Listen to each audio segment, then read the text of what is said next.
পাল্টাপাল্টি হুমকিতে আবারও মুখোমুখি যুক্তরাষ্ট্র ইরান, প্রয়োজনে আবারও যুদ্ধ বাঁধতে পারে তেহরানের সাথে, এমন মন্তব্য করেছেন মার্কিন প্রেসিডেন্ট ডোনাল্ড ট্রাম্প।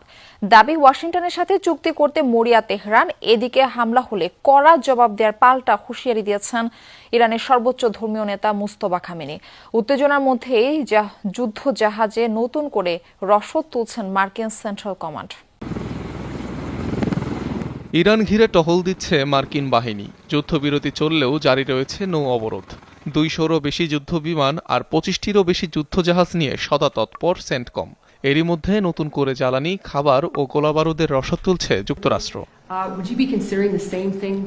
অস্থায়ী যুদ্ধবিরতি চললেও এখনও স্থায়ী কোনো সমাধানে পৌঁছাতে পারেনি ওয়াশিংটন তেহরান। দ্বিতীয় দফার আলোচনার বিষয়েও নেই অগ্রগতি। এমন সময় আবারও চিরাচরিত দাবি তুললেন মার্কিন president Donald Trump. Iran is dying to make a deal, I can only tell you.